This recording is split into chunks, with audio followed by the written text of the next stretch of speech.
प्रणाम। हमारे चैनल अम्मा के गीत में आपका स्वागत है। मैं एक गाली गीत गाने जा रही हूँ। जब तिलकहरू मंडप में आते हैं तब ये गाली गाया जाता है तिलकहरू को स्वागत में। छोटा है, प्यारा है, लाइक करिएगा और कमेंट करके बताइएगा ये गाली आपको कैसा लगा। तो हम और भी ढेर सारी गाली आपके लिए लेके आएंगे।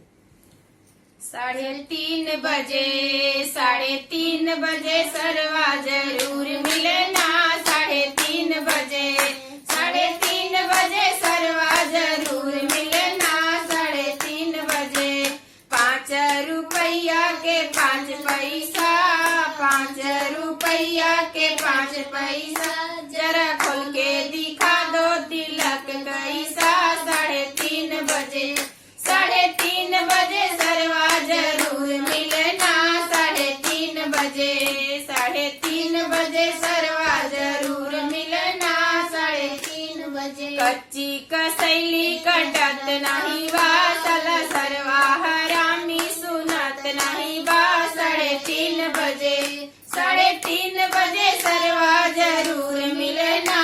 3:30 बजे 3:30 बजे सरवा जरूर मिलना।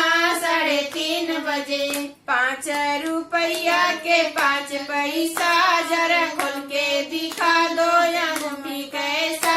3:30 बजे 3:30 बजे सरवा जरूर मिलना। 3:30 बजे 5 रुपया के 5 पैसा, जरा खोल के दिखा दो बर्तन कैसा।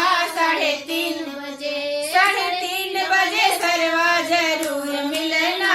3:30 बजे 3:30 बजे सरवा जरूर मिलना। 3:30 बजे प्रणाम।